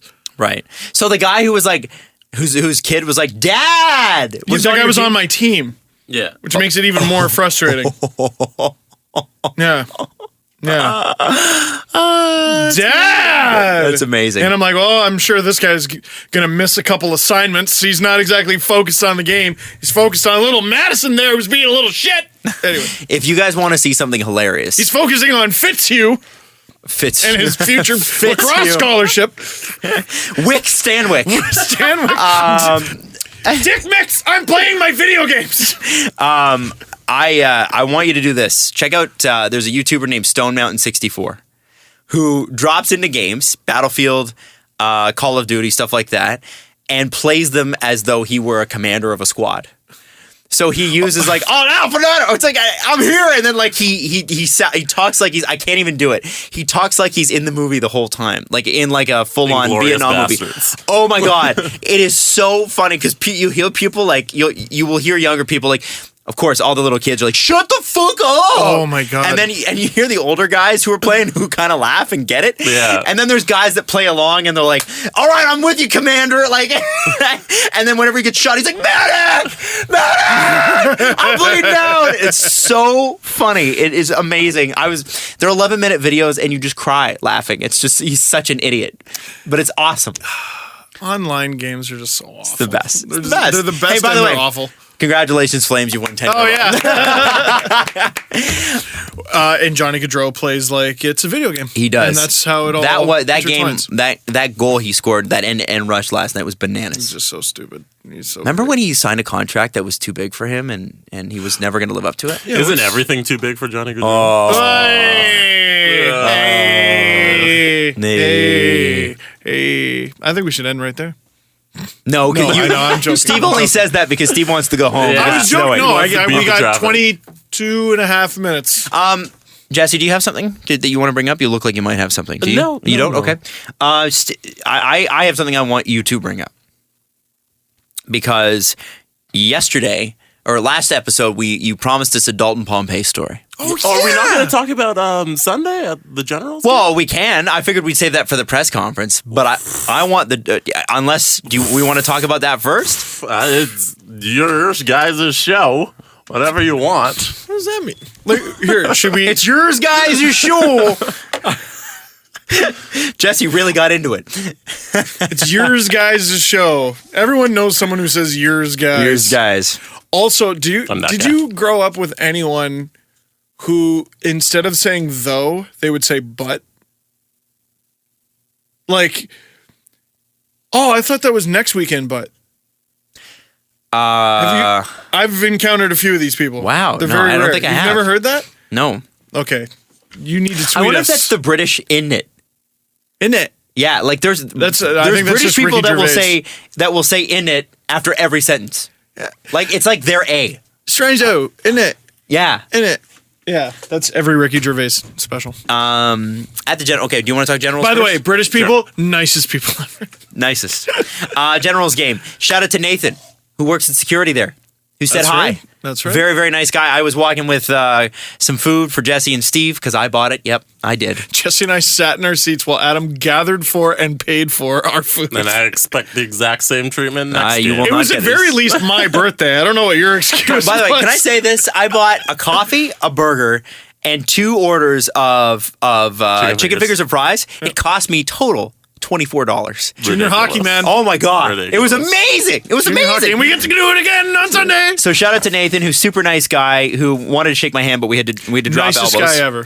Nice guy, Nathan from Oshawa, nice guy. And also Tom, who wished Steve a happy birthday. Tom, thank you so much for listening. Appreciate Tom. it, buddy. We were trying to get a picture with Deke at that point. Deke, the mascot. And I ended up getting one. Deke and Dangle.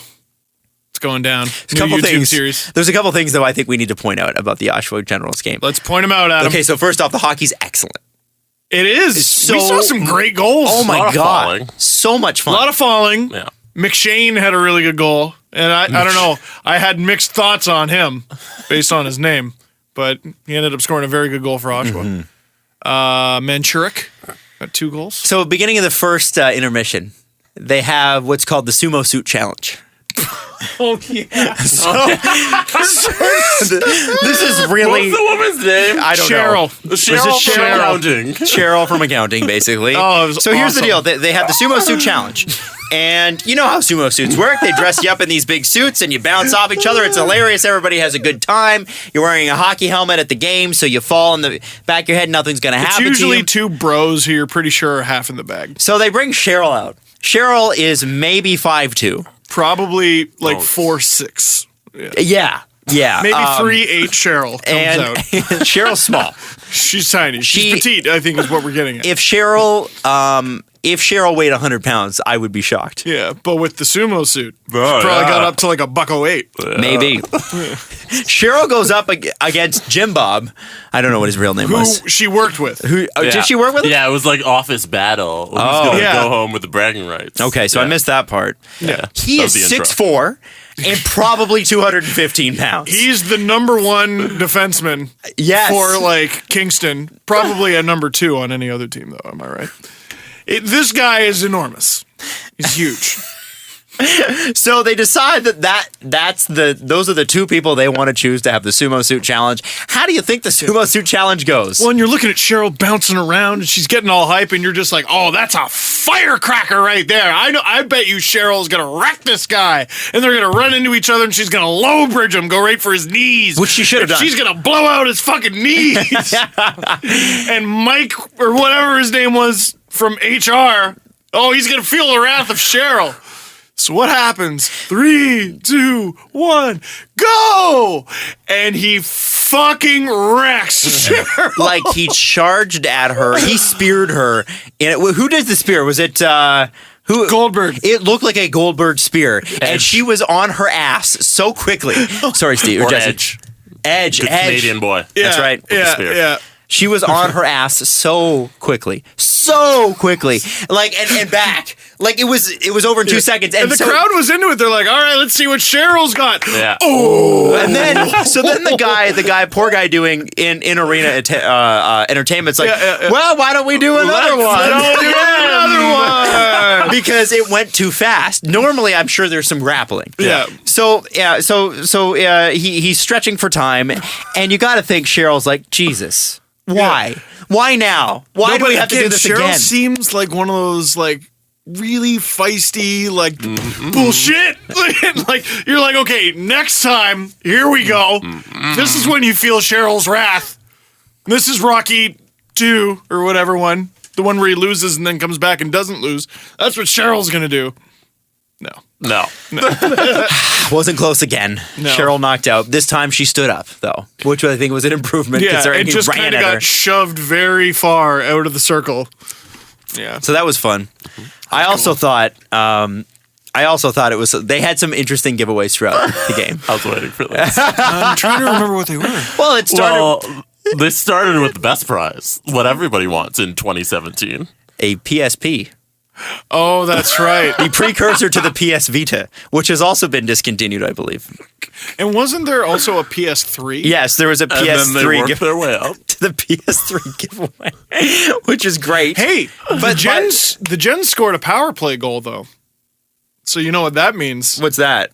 Everyone got curly fries. That's right. No, it was 4 McDonald's. goals. 4 goals. They got McDonald's fries. 4 goals. We- McDonald's. Medium fries. Had from we gone to McDonald's. McDonald's the next day with our ticket stub, we Yeah. could have gotten free fries. I didn't know that. Well, shucks. and then so they worked their way up. They did PSP, PS3, and then a PS4 at the end of the game, which I thought was nice. Gotta love the Jennies. Yeah, man. it Whatever. was There great. were over 5,000 was people cute. there. Oh, easily. The place was sold out. It was Yeah. packed. How much was the 50-50 winner? I don't give a shit because we didn't win. Did they announce how much it was? No, I don't think they announced the winner, which is No. they we should. We dropped like a combined $45 in the 50-50, and We're not even close. we didn't win shit. And lastly, and I think Jesse asked me a very good question when he didn't ask Steve at the time. When we were trying to get a picture with Deke, Steve has a Generals jersey with Steve's name on the back. It says Dangle 10. And Jesse asked me, and I think quite rightly so, how much did Steve pay for that jersey? It was a Christmas gift from Mrs. Dangle. $0 is the correct answer. $0. Our first Christmas in our new house. So that jersey means a lot to me, you fucks. How dare you? It's a nice jersey. It is a nice jersey. Now here's I have a quandary about this because I boy. grew up a lot of my time near Kingston. Okay. And I'm wondering, because first off, my favorite player ever runs the Frontenacs. And I grew up Who's near that? Kingston and spent a lot of time. Dougie Brian Gilmour. McCabe. Oh. Should we say what Adam did? No, we shouldn't. No? No, we shouldn't. So, No. on Sunday. No, save that for the book. Save that for a book one day. Is that book worthy? That's not book worthy. That's pretty book worthy. It's I don't. It would have been book worthy. All right, fine. That's elbow Go to ahead. ribs. Go ahead and That's say it. elbow to the Go ahead and ribs. say it. So Adam's like, so the Gens are playing the Frontenacs. You think Dougie's here? No. I think he was like, you think D's here? Oh, yeah. No, I said Dougie. His buddy's D. Yeah. I wonder if D is here with M. Is probably what he was saying. So, and it's funny that we should bring up D and M because Adam's like, I'm gonna ask, and I'm like, oh, is he gonna go like ask security or something? No. Adam goes into his little phone, pulls up his little Twitter app, and he DMs Doug Gilmour. Douglas Gilmour. And I didn't read what he said, but I assume it was, hey there, D. Hey, pal. What's hanging? You at the game? We should hang out. That's not what I said. And how swiftly did he respond to your DM? First off, he did not respond. Oh, Doug- that's so weird because you guys are like on a first name basis. He said, by the way, we have DM'd each other before. I know. Well, that's why you were DMing. But he said, I said, watching your boys in Oshawa tonight, putting on a good show. Hope you're doing well. Adam from Breakfast Television. Because that's where we met. We met at Breakfast Television, where he signed both sides of my Gilmour jersey. Nice. That way you can hang either way. That's right. Yes. That's right, Jesse. Veteran move. Yes. And yeah, no response. So, Sorry, I just thought. It was hey, funny. man, listen. I thought it was worth giving it a shot. Yeah. Well, and how cool would it have been if he responded, came to our seats, and on my birthday was like, "Hi, Steve. I'm Doug Gilmour." Let me introduce you to Felix Potvin again. Yeah, let me get Felix Potvin to give you a hug. Hey, you want to play for the Leafs? It was my Felix Potvin birthday, by the way. 29. Is that a thing? God, It is- I'm gonna have to it wait is a while for me. my No Doug one Gilmour has- birthday. I'm 5 years off from my celebrated Reimer that. Matthews birthday. 5 years off my birthday. These are things no one else has No ever one. celebrated. Do you know what a champagne birthday is? I do. When you're I born don't. on Well, the same then- day of your year, yeah. That's Is that the 30th? same thing. No, it's whatever day you're born. Like you were born on the 9th, your 9th Oh, my birthday would be champagne your birthday was champagne. 13. Yeah. Yeah, mine was Lame. 12. Lame. Boo. Couldn't drink champagne. But I Well, you did. I mean, Well, I could. Physically, I could. No, I didn't drink champagne. So yeah. depended what side of the family. So I you were tried to hanging be out with. I tried to be big time and be like, hey, Doug Gilmour. No. Still not as bad as Mario, but he did not respond. Who? M. Oh, Yeah. that's right. That's right. Yeah. We've taken him actually. I don't know if you guys have watched the series Victoria on PBS, but it's really, really good. No. It's like Downton Abbey, only it's real. Everyone That on sounds awful. Yeah. It's awesome. It's actually awesome. It's a great series, and anybody who likes history, back me up on this one. PBS's Victoria, amazing. It's also partially Canadian production, so boo-boo, okay? But Victoria had a guy named Lord Melbourne who kind of mentored her, and she called him Lord M. So now we've taken to calling Mario Lord M around the house. Who? I want to know who we is. Me and Caprice. There's no way she who calls is that Victoria? person Lord M. Queen Victoria. Oh, okay. Yeah. Yeah. No, There's no. Did you guys enjoy? The only one. I didn't. Did you guys enjoy slumming it in Oshawa? Thoroughly. I had a blast. Looking forward to next weekend. Yeah. I wasn't happy when I couldn't find my car. That wasn't Oh fun. yeah. No, Steve and Jesse both forgot where Steve and Jesse parked because they came together. That was Jesse's fault because when he was parking, he plunked donuts into my lap, and I was very distracted by the I donuts. don't think that's how donuts work. Here's the thing, guys. It absolutely is. And I've lost my car before, but because I've lost my car before, every time I leave my car, I go, that's where my car is. I want to know. I think I there just should be wanna some know onus on the owner of the vehicle. Who's a foreigner in a foreign land? Yeah, That's not where I'm from. he brought his passport to Oshawa. So yeah, my question is, do I become a Frontenac's fan or a Jenny's fan? Jenny's, because you're not a piece of garbage. Well, Yeah, but you're not going to be in Oshawa forever. I don't. so- I've looked at house prices, and I think I am.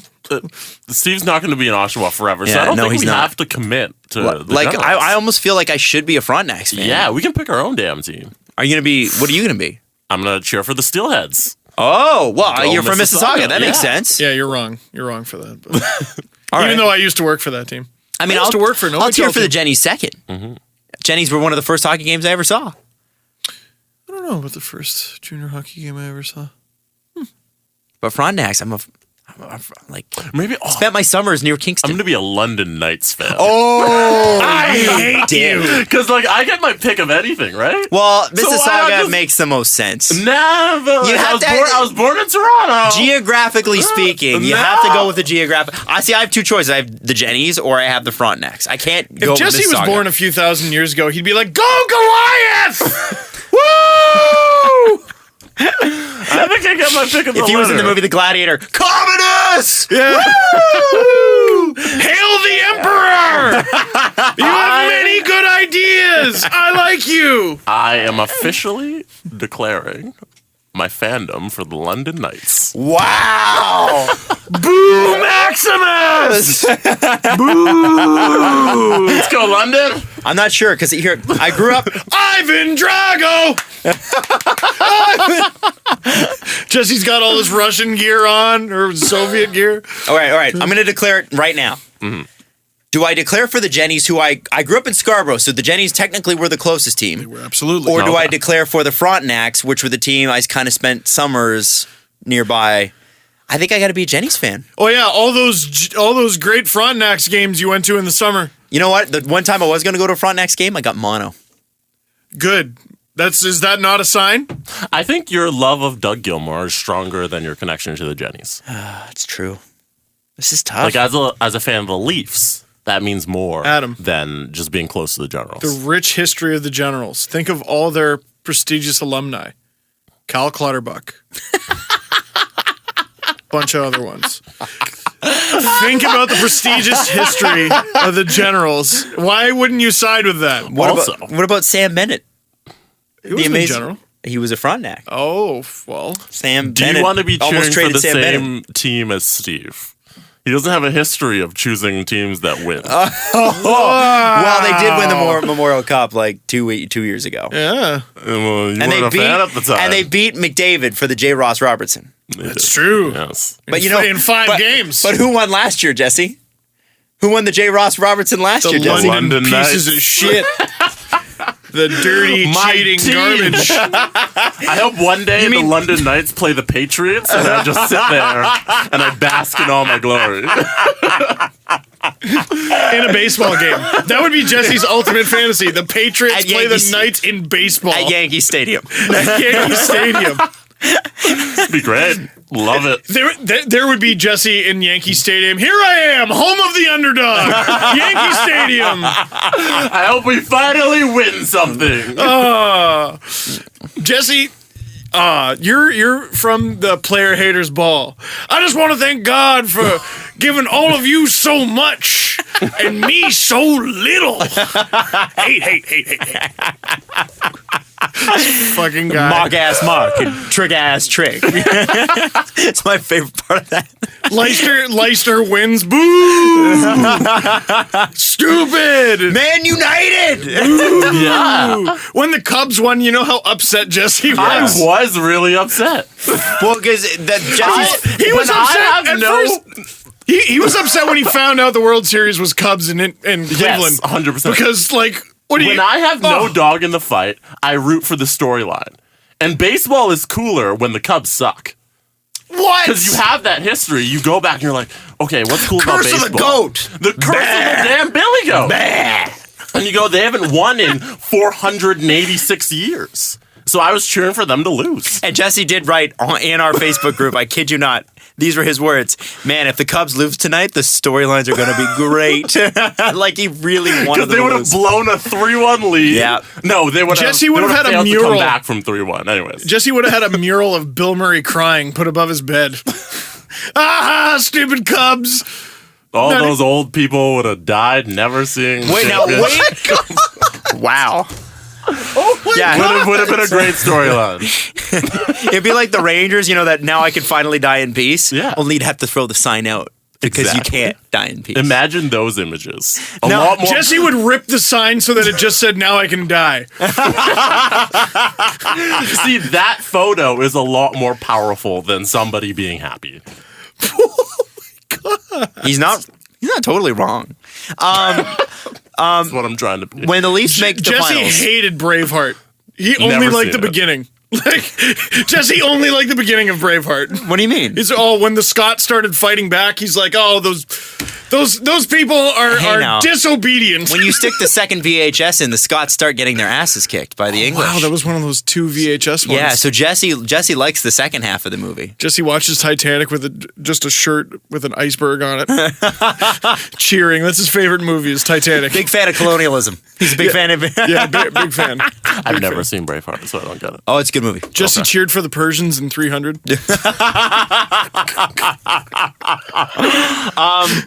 Well, Go Knights.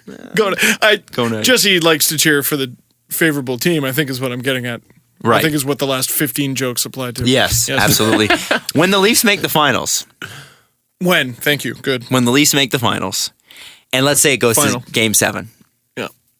okay? Jesse, are you going to cheer for the Leafs to win or lose? I'm going to cheer for the Leafs to win. Okay. Because I think the Leafs winning. Well, I can't. Because we've heard the losing storylines. Oh, we got a moral conundrum. Yeah. No, I This is when the robot malfunctions. I can't. 1101111 and steam just starts coming out of Jesse's head. I can't cheer against the Leafs. No. That would never happen. That would never happen. So, okay, only when you don't have a dog in the fight. Yeah. 'Kay. When I don't have a dog in the fight, I cheer for the storyline because it makes sports cool. Because you can't control the story in sports. That's what makes it so cool. And then so I cheer for the best outcome. So it's most like a movie, and then we fall in love with sports again. That's what I like to see.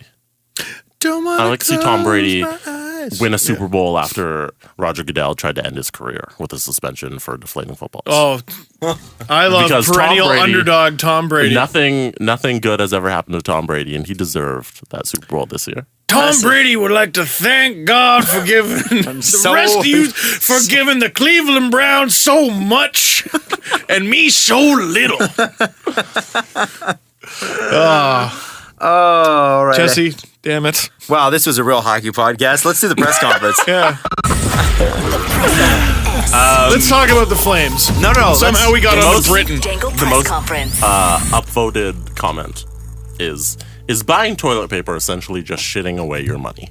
Those are our most upvoted comment on the Reddit thread. You're right, just take a shower. What the hell? Here's a question. What's wrong with people? Lewis_65 writes, is Henrik Lundqvist past his prime?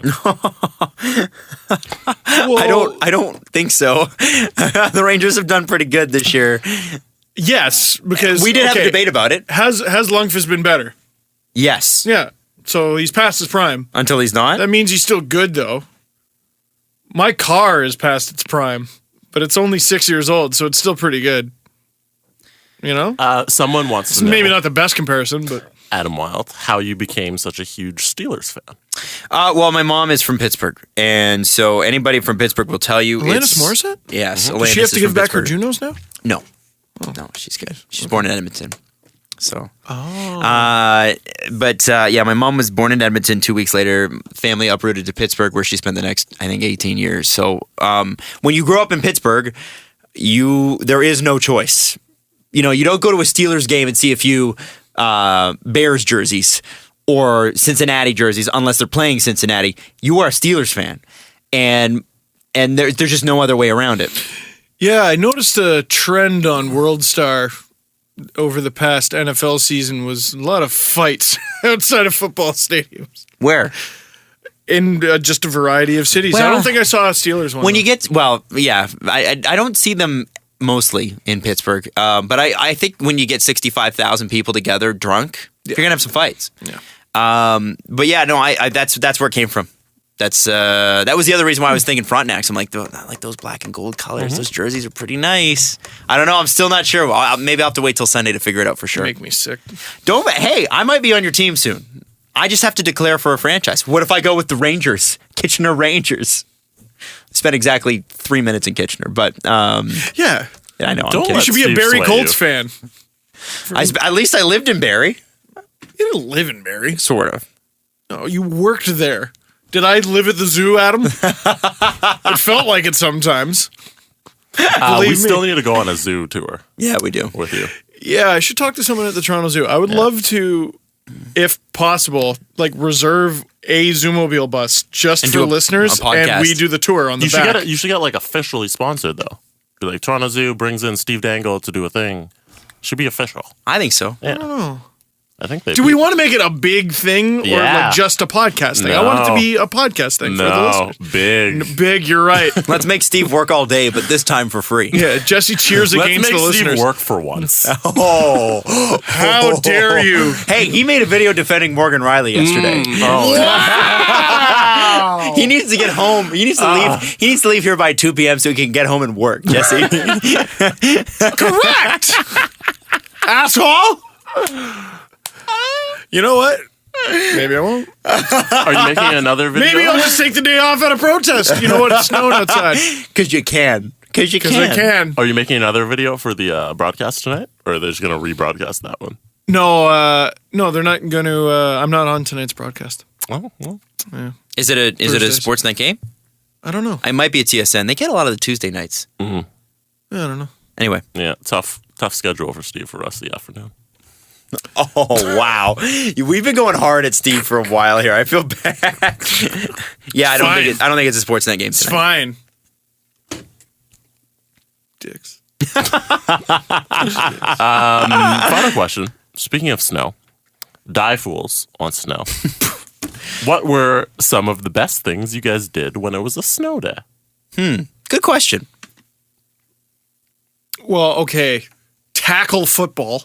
The best. First and foremost. Yeah. We can't get hurt. It snowed. We're fine. Except for, the rocks and shit under Yeah. it. I love and that. frozen earth. Yeah. See, when it was a and snow day, ice. my parents were like, okay, we don't have to do any chores because you're home. So I would spend the morning doing the chores that they wanted me to do, which I like included taking the dog out. Oh, I didn't mind shoveling snow. It was all the other crap, laundry and stuff like that.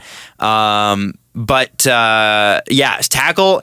And when you could, once you got your shoveling done, and this was the best, if it was deep enough into the winter and the snow had stuck around, you could play hitting road hockey and slam people into the You snowbanks. can just be violent with your friends, basically. Yeah, it was awesome. Awesome. And also go to Adams Park in Scarborough. That's right. That's what it was actually called. And For we the would toboggan. Toboggan. Yeah, and we would slide down this tremendously dangerous hill. Yeah, it was awesome. All the teenagers would build ramps on the night before. Yep. And then they would freeze overnight, and then you would go off them and die. Oh, And it was a lot of fun. I've wrecked a few GT snow racers doing that. yeah. Like, because when you go off those ramps, if you don't, you don't learn this until you do this the first time. The first time you go off one of those ramps, you're leaning forward, And to go fast, you go off the ramp, you continue to lean forward. Your front runner catches the snow. You do ass over tea kettle and destroy your face and break the front runner on your GT Snow Racer. So what you do the next time when you're able to buy your next GT Snow Racer, and my dad actually used to help me take it into the garage, and like you can like speed yours up if you put the right chemicals on it. My dad actually used to do that. So I'd have these lightning fast GT Snow Racers, which are amazing, and I forget what he used to do. He'd be like freaking Christmas Vacation. Yeah. I would win every race because they had it was really fast. You're a cheater. Adam Wild's a cheater. Hell yeah. But The next time you got to lean back. And then if you get a little squirrely and you lean back, you can just put your legs out and stand up. And I used to do that. Oh, yeah. Just stand up. Used to do that? They're fine. Big brother Adam. Don't break your neck and die. Yeah, That's right. He was just singing mid-2000s rap hits. Yeah. That's right. Stand up, lean back. Yeah. I was about to say, do the rock away. And then you start playing Ludacris. What bugged me was the kids that wore helmets. And I know that you're supposed to put your kid in a helmet. Whatever, nerd. But whenever they hit me, because you gotta protect your brain, nerd. When they hit you, it hurt like hell. What do you gotta protect your brain for? Nerd things, nerd. Adam doesn't wear seatbelts. Yeah. Cool. Imagine there were seatbelts on a GT Snow Racer. Nerds wear them. Nerd. Oh, I'm sorry, nerd. Did I get in your way? Yeah, no, but it would be like the little kids, and I understood why. But because the little kids had no control, they just went wherever the thing took them. And so at the bottom of the hill, you'd be walking up, and this kid would come barreling towards you in one of those old rickety wooden, hooked shaped things, and they'd nail you, and it would fucking you'd have these huge. I used to have bruises. Oh yeah. Damn kids. And their brains, probably neuroscientists now. Steve wants to go home. I do. Oh, so let's tell the Dalton Palmberries. No, we don't have enough time. No, we do. Jesse, no. You have to tell the story. I think this is a hell of a tease. No. We legitimately don't have enough time if you want to. Damn it, Adam, I said 2. It's 2:07. That's 7 minutes All late. right. If we're not telling this story, I place the blame fully on the two of you. I cannot take credit for it. Wow. Because I would like some time to tell it. It's a long-winded story. We should have got to it half an hour ago when I said. I know. This story is like dragons from Game of Thrones. I know that. What? Because doesn't it take forever for the dragons to show up? Not really. The dragons show up pretty early on because she gets an egg fairly early. Well, then South Park lied to me, so. Yeah. It takes a long time for her to get to Westeros. Oh, yeah. Because she's stuck in Easteros with her dragons. Every now and then I'll see a clip and I'm like, she's still not where she's trying to go. But that's but she's in, what's that city called? The Marine? Marine. Yeah. She's in Marine, Yeah. which has a slavery issue, by the way. Yeah. Wow. A real war of like Game of Thrones classes. is really good. Yeah, man. It's phenomenally done. Yeah. Lord of the Rings, the series. Let's be honest. Better than Lord of the Rings. Yeah. I like the story better than Lord of the Rings. There, I said it. Yeah. And I've seen Lord of the Rings, love Lord of the Rings, but I'll take Game of Thrones any day. Any day. I've read the books, though. I've read the Lord of the Rings books are annoying. Anybody that's read J.R.R. Tolkien. Gur Martin is a better writer than Tolkien. Gur Martin. I think he's a better. That took me a sec. You know what? With all due respect to J.R.R. Tolkien, I'm going to say that George Martin is a better writer, and there are many people who are better writers because Tolkien, whatever, spent way too much time with the details. Yeah. Too many details. Do you know that it's like 150 pages until they get out of the fucking Shire in the first book? Yeah. And he smoked the pot from blah, blah, blah, blah year, and that pot, it's smoking pot, but it's not pot. It's like, whatever. And he smoked his pipe, and they piped together, and then they looked at the sun's, and it was a different sunset. It reminded them of the sunset 2 years previous. And you're like, oh, shut the hell up. Isn't doing Adam, anything. that's a World War I veteran you're telling him to shut up. Tolkien? So, yeah, it makes me want to watch the movies more because on Dan Carlin's Hardcore History podcast, he talks about how so much of Lord of the Rings is actually based on his real life Mordor. World War I experiences. Mordor is supposed to look like World War I. Yeah. Pretty cool. And it makes me want to watch it. No. Led Zeppelin also mentions Mordor in one of their songs. Yeah. So one of the ones that they stole. No. It's not inaccurate. If you said, "Oh, that Led Zeppelin song," they probably stole it. You're probably not Here's wrong. my question: if Led Zeppelin stole the riff to hear "Stairway to Heaven," which Spirit claims they did, which they 100% did, which they probably did, if they stole that, are you upset about that? No, because Spirit didn't give us "Stairway to Heaven." I'm not Spirit, but they did steal it. Does it make you like it a little less? No. Not even in the slightest. Because Spirit could have never come up with that in their dreams. Whoa! I'd say we end on that inflammatory note. If they could have, they would have. And I like Spirit. That is us for today. We'll be back Thursday when the Leafs hopefully have another win under their belt. Yeah. I hope that was a good show. I've had 2 coffees today and they both did nothing. So, I don't know. It was a little off. You're like, Steve, talk passionately about Morgan Rielly. I'm like, I'm trying. I really enjoyed your Morgan Rielly. Yeah. I feel like we're having the after show conversation on the show. Yeah, you're right. So we'll see you on Thursday. It's so No. Let's start talking about the Rolling Stones. Yeah. We'll just get into more stuff. I thought Steve had to go, but apparently he wants to air check himself now. You want to hear my Pompeii All right, story? they're broadcast terms. Steve, you got time to hear my Pompeii story? Fuck this. I think it's great content. Great content all around. I'm turning the camera off. It's upworthy content. Follow the guys on Twitter at Steve_Dangle, at Adam WYLDE, and at Jesse Blake. The Steve Dangle Podcast. Brought to you by Panago Pizza. Order at panago.com and stuff your face with deliciousness.